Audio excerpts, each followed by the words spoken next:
hustle. Every day I'm hustling. Every day I'm hustling. Every day I'm hustling. Every day. Hey, what's up, guys? Welcome to another episode of Youngnaires. And if you're a youngin' and you're struggling, it's time to get to hustling. Okay? And if you guys have been here already, you already know what a Youngnaire is. But if you're new, let me explain. A Youngnaire is simply a young entrepreneur with a millionaire mindset. Keeping it sweet. Very simple, very simple. We are only having the dopest people on this podcast. You feel me? So who do we have here today? Today's guest is a 21-year-old credit and funding specialist. He's absolutely killing it in the entrepreneurial game. So let's give it up for Mr. Tommy Wright.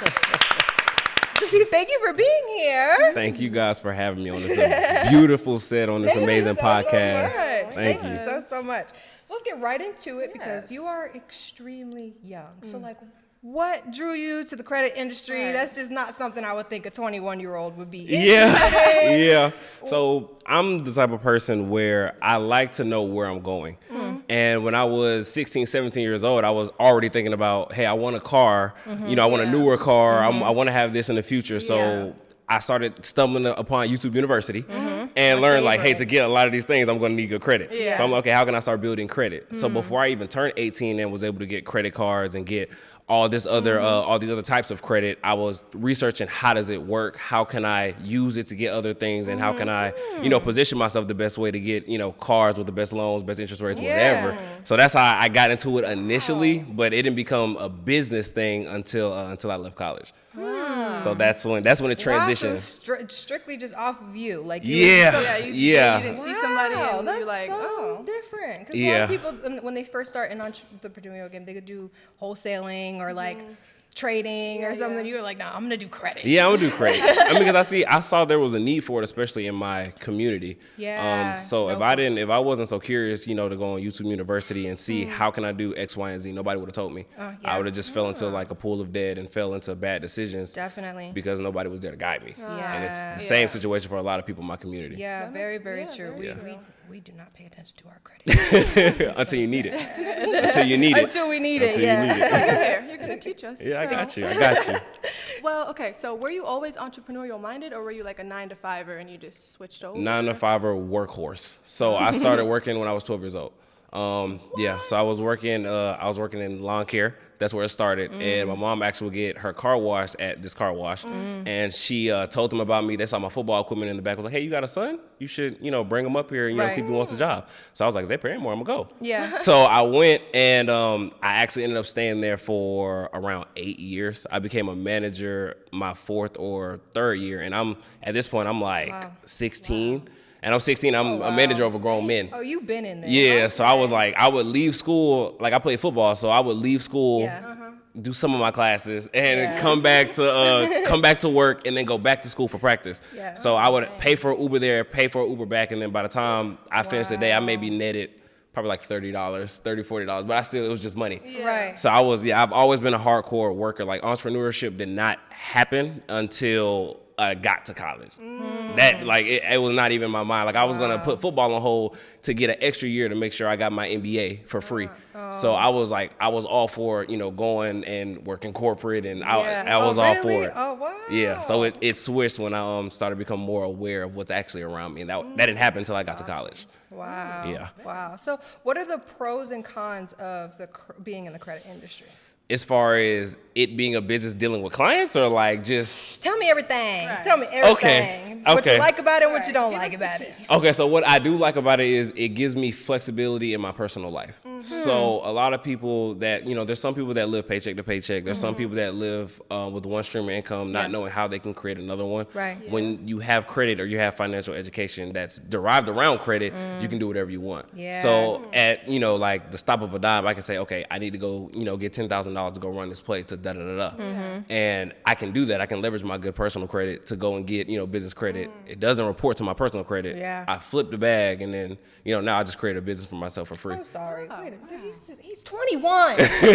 Like this is just disgusting. Yeah, so that's the good side. I mean, the bad part, you know, with any type of business that's customer based, you know, there's always going to be like it should be faster, better, and that's just with strictly, you know, credit repair. Now my funding clients are always nice because, you know, when somebody gives you, you know, $100,000-$200,000, then, you know, you got tend a smile on your face. you tend to be a lot nicer. So in that sense, it's all good, but for personal reasons, I love credit because it gives me options. Yeah. Yeah.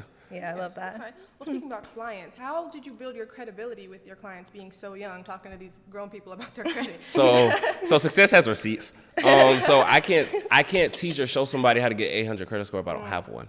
So I mean, I always put it out there like, hey, I have this. I'm able to get this. You know, my funding. I'm able to get 100K like this, lines of credit. So I have receipts. So it wasn't like I was, Right. you know, just come and say, hey, I can do this for you, and I can't show you what I did for myself. Right. So I had receipts when it came to, you know, getting clients and you know, Yeah. proving to them like I am credible. And even though I am young, you'll actually be surprised. A lot of people, especially in our community, will believe and trust somebody that's younger that's doing better than them. I don't want to say doing better than them, but is in a better space.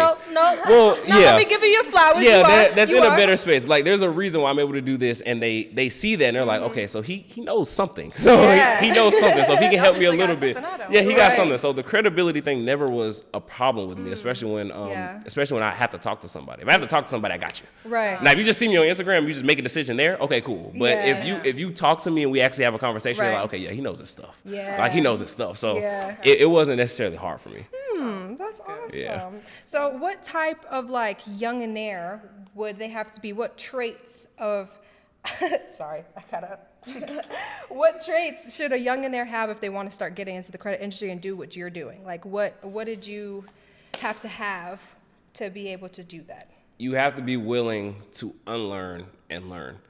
So if I were to ask somebody that has no idea what credit really is, like Yeah. nobody really formally taught them about it or what it can do, the powers of it, the first thing they're going to think of is debt. It's bad. I Yeah. should stay away from it. Yep, that's exactly what. And if you keep that mindset, you'll never be able to level up with, Yeah. you know, credit at all. So this is just from the personal aspect, not as far as, you know, like the business aspect. So Yeah. if somebody's like, hey, I want to get my credit right so I can then use my credit to start a business, then you're going to have to, you know, unlearn and then learn. Yeah. Because you can't say, yeah, credit is bad. I shouldn't be using credit. Well, you don't have $10,000 to fund your new business. So, I mean, like you got to make a decision. But if Right. you're willing to learn new things, then you'll be able to be successful in the credit space. So in whatever you want to do. If you want to do Airbnb, if you want to Right. do You just trucking. can't be ignorant. Yeah, because the biggest Yeah. problem is what? I don't have enough money. I don't Right. have the money to start blah, blah, Yeah. blah. So if you have the money, then what's stopping you at that point? Right. You. The soundbite. That's the It's soundbite you. again. I love when they do You. that. So if you know how to get the money, then there's no like issue in getting the business. Like a lot of people Yeah. use the money as like a handicap. Yeah. Like I don't have the money. Well, okay, go get the money. Because Right. at one point, people that curated, you know, companies like Apple, Microsoft, they also didn't have the money. Yeah, that's So true. they found a way to go get figured it. it out. They found a way to go get it. But a lot of people limit themselves to their lack of knowledge, and they don't seek knowledge, so they won't get the benefits of having the new knowledge. Yeah. So you got to be able to unlearn and learn, and then you'll be able to be successful in the credit space. Love that. That's amazing. Love that. So how important was mentorship for you in your field? Very important. And it's not even the mentorships that I paid for mostly. So YouTube University. Yep. So that's where it started. So when I was in college and I started really expounding my mind, I was reading books, I'm on podcasts, I'm on webinars, I'm on all kinds of stuff. And this is before I even spent $1. So Yeah. I'm on YouTube watching like old people, like really old people, like Napoleon Hill, watching everything he put out, Think and Grow Rich. Like I'm reading all these books. And then of course, when I started to get more money and get more cash flow, then I invested in some very nice mentors, especially in the credit space and entrepreneurship space. And then flying out to different events, you know, getting around people that are like-minded and have more than me. Yeah. So I can kind of rise with them. Yes. So it definitely helps a lot because you don't know what you don't know. Exactly. So when you're walking around blind, it's hard to see, you know, what you're not seeing. Right. And other people that have been there and are coming back from there can easily tell you like, hey, watch out for this or take this route. It's a lot Yep. more simpler. I wish I would have done it. So now you did it. You just 5x the time that, you know, it took you to do something. So Exactly. it plays a good part. It just crunches the time that it takes you to get somewhere. Yeah. And Yeah. time is the most important thing that we got. Yeah, for real. Yeah. Were your parents supportive of your turning into an entrepreneur? 50-50. 50-50? 50-50. So my parents are separated. They've been separated since I was 1. But still, both. I mean, my dad is heavily in my life, and I lived with my mom. So when I told my dad, I told him first. And my dad is old school, by the book. He works for he's just, that's just how he is. So when I told him, he was kind of telling me, talking me out of it, because he's like, you only got probably 3 more years. Right. You only got da-da-da-da. And I'm like, yeah, see, 3 more years, like, equivalent to what I could be, could be a whole lot of money. A lot of money. And just for like a possible security of a job or whatever. So my dad wasn't fully supportive, but then again, he wasn't around me as much as my mom. So my mom knows me a lot more than my dad. Right. So when I told my mom, it was like, okay, when I gotta be up there to come get your stuff. And I mean, of course, she asked me 2 questions. She said, okay, so why? Yeah. Because I told her, hey, I just told my head coach that I'm giving the scholarship back. So first question was why, and second question was, okay, what's the plan? You're right. And when I, told her why and I told her what the plan was, she was like, okay, when do you need me to come get your stuff? So my mom is very supportive because she knows who I am. Now, if my other siblings were to say what I said after getting, a $300,000 scholarship, she would not have gone for that. Yeah. But because it was me, she was like, I know I don't have to worry about you. Push come to shove, you're gonna do what you got to do. Yeah. So she was very, very supportive. And my dad, he was supportive, but of course, he was combative a little bit. He had his little, But when you then show him what you're doing now, then it's like, okay. I always believed in you. It's like, okay. I always believed in you. Yeah, it's like, okay. It's like, okay. So it was 50-50. It was 50-50, but mom 100% supportive. But I want, for the people who don't have supportive parents at all, like, they're like trying to shove them into college. You can't do anything else besides go to college, but they feel it in their heart that they want to do something else. What would you tell them? Well, I actually made a post about it. So I was like, let's normalize telling our parents no for the sake of us living the lives that we want. So I am not an advocate for saying school is bad or college is bad. It just depends on what field you want to go into. Like, I'm not gonna tell somebody that says, hey, I want to be a doctor. Don't go to school. Be an entrepreneur. Like, I'm not gonna say that. Like, that's dumb. So what I would tell that person is, do whatever makes you happy. Like, at this point, nobody's living your life but you. Yeah. So there's absolutely no point for you to be wasting years of your life to please someone else, even if it is your parents. Like, I understand there's like a bond and there's a relationship and a respect thing. Yeah, there's a respect thing there. But at the end of the day, again, you're living your life. Like, You're only gonna die in that coffin by yourself. Your mama not you're gonna be by yourself.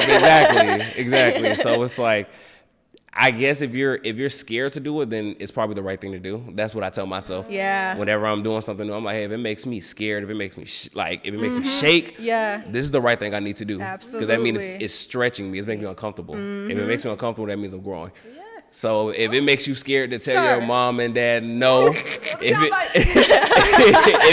it makes you scared of that, that's probably the right decision. Yeah. So just go ahead and run with it and just take it step by step. Yeah. That's all. I love that.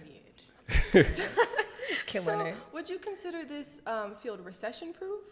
Credit, yes. I mean, because there's businesses that thrive in recessions, and there's businesses that don't thrive in recessions. But like I said, the way I use credit gives me opportunities and it gives me leverage, and it gives me options. So if, let's say I have a business that technically isn't recession-proof, and I need to start a business that is recession-proof, how can I do that if I don't have money in my bank account? I can use my credit. The banks during a recession are never going to just stop giving out money. Right. They're not going to, they might make it a little bit tighter, but they're not just going to stop giving out money because they're going to stop making money. Right. They'll have to give it out to make their money. Yeah. So if you have good credit, you can leverage it to do whatever you want. So in time of recession, you can say, okay, this business is doing well in a recession, but I need $15,000 to fund it. Right. Okay, let me use my personal credit. Let me use my business credit because I set it up the right way to go get this money so I can flip this back during a recession. Yeah. So. Gotcha. So if there is a Youngnaire watching this and like, yo, Tommy's speaking to my soul. I'm trying to really get into this credit game. What are 3 steps that you would tell them to start getting into it? Well, the viewers of your podcast are usually business owners or small entrepreneurs. Yeah, or not really. Some people are still trying to figure think about it. They're thinking they're trying about to figure out what they want to do. Yeah, they're thinking about it. So what I would say to do is I'll give 3 ways you can build business credit fast or get approved for business credit. I was so excited for this. I'm sorry. So if I'm gonna edit it out, Shots. I don't got time for you today. Go ahead and get it out. Go ahead and get it out. Please, just coffee. All right, so Go ahead. Sorry. So if you're somebody that you know your credit is not where it needs to be, if you got like a 500, 550, something like that, then I would recommend you working on repairing your credit first while also building your business credit. So real quick, so how to structure your LLC the right way. Yeah. The banks look at you as if you're a person, right? Okay. So if they look at you as you're a person and not a real business, they're not going to give you a bag for real. Okay. So people that are like just sole proprietors that don't really have businesses for real, they're not going to give you the max funding. So what you need to do is you need to go and get your LLC. When you make your LLC, make sure you have an 800 number. So you like a legit business, no 404s, no 678s, no whatever your area code is.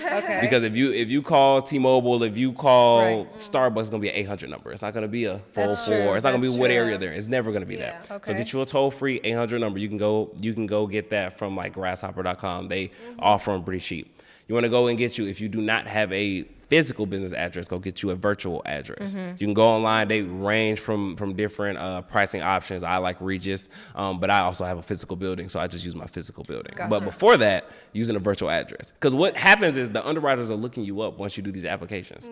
So if you have 123 Main Street, which is your house, they look you up. Yeah. Your business is at your house. You're not a legitimate business. There's no way you're a legitimate business. So make sure you have the right number, the right email. You want to make sure your name is not in a restricted industry. So banks look at you on a scale of how risky you are, which makes sense because they're giving you your money. So things like trucking, credit repair, real estate, those are risky industries. So if you're in real estate, you don't want to do Tommy Wright Realty Properties, Tommy Wright rental property. Like you don't want to do things like that. If you're looking for funding, you don't want to do things like that because real estate is risky. And because it's risky, you're making your bag smaller that you can get. So instead of getting that $20,000 card or that $20,000 line of credit, now you're getting 5, now you're getting 7. So a lot of people have restricted industries in their name and they're not able to get a lot of funding. So you shouldn't put the industry in the name like at all? No, you it should not. Be something just like something. What I like to tell people is to use either their first or last name, or if you have a name that you really are set on, put enterprises behind it. Okay. Because it's not like if I have a real estate company and I have Wright Enterprises, what does that mean? You don't know what that. What does that mean? Like they don't know. So what does that mean? Gotcha. So if you have a restricted industry, then you're kind of lessening the bag. So that's one. So that's just LLC stuff. So then while you're building your personal credit, what you can do is start adding trade lines to that business. So I'm not a big advocate for net 30s and net 60s, a whole bunch of them, and then you go and try to get business credit. Because one, it doesn't work. And two, it takes like 2 years to do that. So I'm a firm believer in you can build a solid base for a business credit profile and then use your personal to just knock it over the top. Gotcha. It's a lot faster. You can do that in 4 or 5 months. It's a lot faster. So you go ahead and get your trade line. So one good trade line that I like to use is Divvy. Divvy is a no PG card, so you're not personally guaranteeing it. You're not using your social security number. It's only attached to the business, and it has net 30 terms, so you pay it back every 30 days. It's just like a regular credit card. Gotcha. But it's a credit card, not a net 30 account where you have to buy $200 worth of merchandise to get it. Right. All that type of stuff. So you just get the card, and it's based solely on your bank account. Yeah. So you'll put in your bank account information. They'll look at it and say, okay, we'll approve you for $500. The amount does not matter. We just need that trade line to report. We just need a trade line to report. That's all. You can use it to get gas. You can use it to get whatever. Right. You got the trade line reported. Another one is Capital on Tap. It's the same thing. Get that trade line reported so now your business has a small, it has a nice foundation. Yeah. You're not making 100K, 200K. Okay, cool. But it has a solid foundation. And now you can use your personal credit to then personally guarantee everything.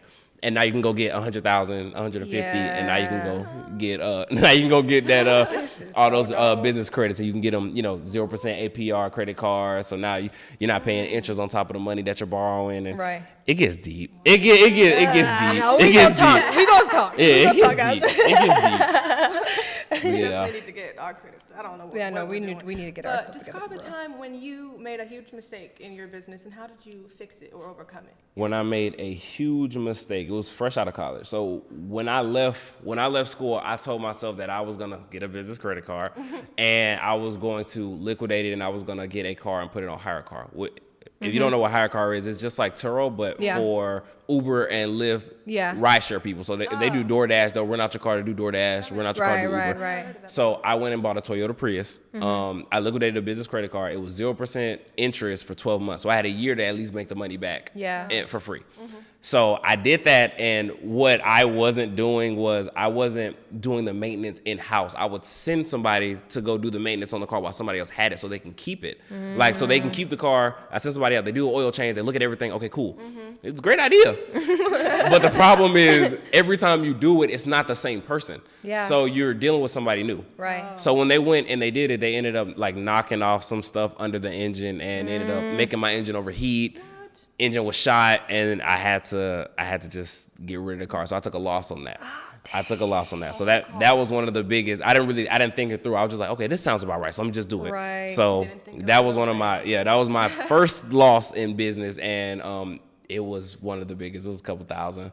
So yeah. And it was fresh out of college. It was fresh out of college before I was making money for real and all that. So that was my biggest mistake. But we're here. Yeah, we're good. We made it. Yeah, we're made good. It out here. I'm okay with failures because failures are how you grow. Exactly. Like I'm okay with, like, I have no problem. I don't sit and I don't cry at night. Like I'm just like, I'm like, it's okay because if I'm down here, there's only one way for me to go at this point. Sir. Like if I'm already here, there's nothing else to be scared of. So I kind of get excited of like down seasons or downturns because I'm like, yo, this next season's gonna be crazy. But that's my biggest loss that I took in business. I love that. With that being said, I think it's part time.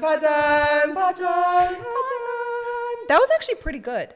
We did it. Last time we were a little off key. It's cheesecake time. But this time it's a little cheesecake because he don't like no pie. Yeah, cheesecake guy. But we cater to our guests, so it's okay. And now at Pie Time, we're asking a little bit like more rapid questions, not really catered towards credit repair. Just like in general entrepreneurship, whatever you. And let's get into it. Right into it. So, how important for business owners to get business credit? And at what point should they like start working on their business credit? Yes. Yesterday. Oh, really? So like as soon as you're like, okay, I started my business, like it should be yesterday. Instead of started yesterday, because I mean, the longer your LLC is aged, the better chances and approval odds that you'll have. So if you have an LLC that was made like literally yesterday and you try to go get funding, it's possible. But if you do that versus one that's like 8 months, a year old, then you just get a bigger bag and it'll be more approval odds if your LLC is older. So soon as you get your LLC, you should be, starting building business credit. And like I said, the cards that I gave, you're not paying for those. Right. So, I mean, if you're going to get gas for your car anyway. So if you're like, hey, I'm not going to use my personal credit card. Let me just use the business credit card, get the trade line. And now you have, the trade lines reporting to your business and you're not really doing anything.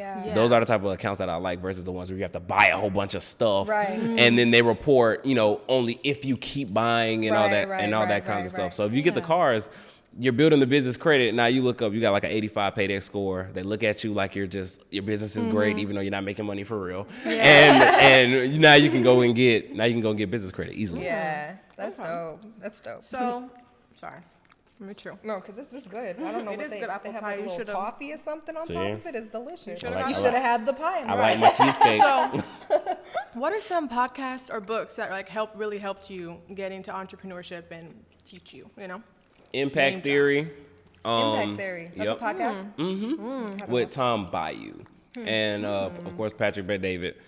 And, Sleep is for Suckers, of course. I love that. Yeah, so Atlanta Man, I had to. I had to shout out. So that's what, that's what I started, that's what I really started watching when I was in college. That's what made me make the shift. Actually, was Pushman Mitch's podcast with David Chance. Yeah. That was the first one that I watched.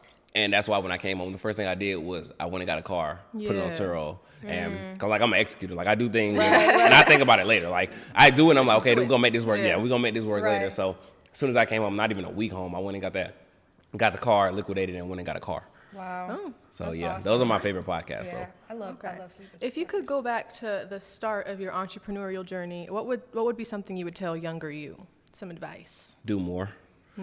I would say do more. Because when we're sitting inside of like when we're sitting inside of time, like when we look back, we're like, we should have done more. But when we're in the middle of it, we're not like, why am I not doing more? Right. Yeah, that's true. Right. So I would tell myself, like, just do a little more. Just do a little bit more. Because a little more each day turns into you saving years. Yeah. So I would say, just do more, read more, learn more, and get around more people that you want to be like. Because that's the type of things that accelerate your growth exponentially. Yes. So that's what I would have told myself. I think I was by myself too much. I wasn't around a lot of people that were higher than me. Yeah. That's what I should have The been. smartest person in the room. Yeah. Never be the smartest person Yeah, in and the that was the problem. A lot of times I am the smartest person in the room. So I needed to be around people that would make me like uncomfortable. And when I started doing that, like feeling like a little fish, like people were getting up there. I made 50 mil last year. like, made 50 mil last year. Yeah, I made like 100,000 last minute. Like I was like, okay, you know, like. So I guess I got to do a little. Yeah, I got to do a little more. Yeah, it would have pushed me to do more. So I think that's what I would have told myself back then. yeah, That's a good one. So what does success look like to you? For me? Yes, for you personally.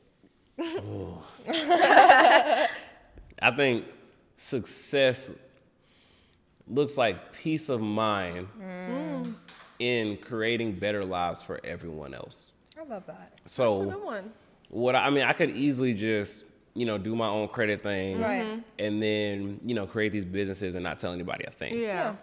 I don't do that. So Yeah. I go and I speak to the youth. I speak to different entrepreneurs on how they can, I do all this stuff like for free. Yeah. Like I don't even charge people for a lot of this stuff. So I think me changing a community, me giving back, like last year I put on 2 events that were great. With some of my other entrepreneur friends, we did like a Christmas toy drive. It was like exotic snakes. It was like, it was a whole bunch of stuff. It was monkeys, parrots. It was all kinds of stuff. The Komodo dragons. It was a whole bunch of stuff, and there was a whole bunch of toys for the kids. No, it was lit. It was lit. Me and my group. No, it was lit. It was lit. Snakes and Komodos. Yeah, no, it was nice. It was like I said, it was parrots. It was we had a goat there. It was all kinds of stuff. But Petting zoo or yeah, what? it was a petting zoo, but no, we got a guy. I don't know if I We would gonna petting have a to talk. Komodo. He does exotic animals, and he is my guy Q. He does exotic animals, and he pulled through. Like I said, he had the big snakes and the small snakes. He had all of them, and the kids were loving it. Probably had a blast. They were loving it. We had That was horses my in the favorite day in back. school when they brought all the animals in.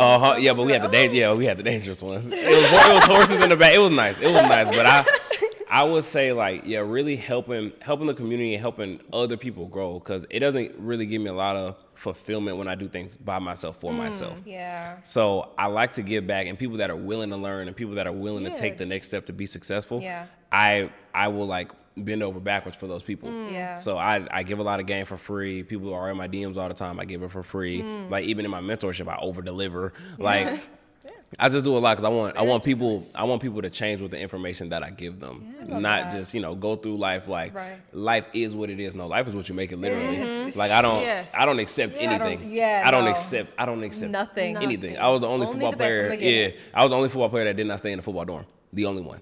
I was in my private dorm. Like I was like, no, I'm not doing it. They was like, no, you can't do that. I was like, make it happen. It's gonna happen. I can though. Yeah. So I don't accept anything. So I just like to teach people like you can do whatever you want. Literally. The sky's the limit. Okay, Yeah. so this next question, I'm very curious. If you could have free meals for the rest of your life from any fast food place, what would you choose? And what meal would you think? Any fast food place. Yeah, do you eat fast food? This really is gonna show your personality. So Right. think carefully. I eat fast food, but I'm from DeKalb County, so like it's limited. Like for the rest of my life. Rest of your life, you could go. Can I have anything off the menu? Yes, You can have everything on the menu, but you like could what would pull be? up, and it's just like, Tommy We here, know, it's we for know. free. Getting whatever he wants. Fast food. I probably would do touchdown wings. What? I would do touchdown wings. It's in East Atlanta. It ain't really like it's okay. really like because I like wings. I had to think of something that has enough things on the menu that I could choose. They got wings, burgers, Phillies, and chicken tenders. That's fine. I'm good 100% on all those. So I'm like, okay, that's can cool. hop, yeah. I couldn't say Zaxby's because that's just chicken. Couldn't say McDonald's because I might die. So I'm like, all right, let me. So I just I would do touchdown McDonald's don't wings. come for us, Baby. like at all. But like, You be serving horse meat. What am I supposed to do about it? Yeah. So yeah, I would do touchdown wings. Touchdown wings. all right, well, we gotta We gotta go try some sound. Oh, you don't eat meat. I be forgetting. You vegetarian? Yeah. Oh, okay. I be forgetting. Well, I can go and you can watch me eat it and it'll be fine. I'll get the celery sticks that they put on the side. Yeah. I can slide you those. I can slide love you those. Thank you so much Yes, for oh my God. giving us your time. Yes. And before we dip out, make sure you drop out your Instagram and also just leave the people with a little something, a little Any word of words of motivation, inspiration. encouragement. Well, you can follow me at CEO.T right on all platforms. So Instagram, Facebook, YouTube as well. I just got on YouTube now. And what I want to leave with is whatever you're thinking about doing or trying, just start. A lot of people, they wait and you look up, a year's gone by. Yeah. Yep. And You still ain't even. you didn't even take the first step. So Yeah. a lot of entrepreneurs that I talk to, they're like, hey, I wanted to do this. I wanted to do this. I was like, well, why didn't you what do was it? stopping you? Just do it. So I would say go ahead and just take the first step, because once you start walking, the fog starts to clear. So you're standing here like it's so hard for me to get from 0 to 100,000. It's so hard for me to get from 0 to 70,000. Yeah. It's because you're not moving forward. So it's gonna remain 0 until you start moving forward. Right. So even if you don't know how to go a certain direction, just start walking, and I promise the fog will start to clear. Hope you heard drop. that. Hope y'all were taking some notes. Drop. With that being said, y'all, we about to close out. But if you're a youngin' And you're struggling. it's time to get to hustling. Yes, sir. We'll see you guys on the next episode of Youngnaires. Bye. Peace. Every day I'm hustling. Every day I'm hustling. Every day I'm hustling. Hustling.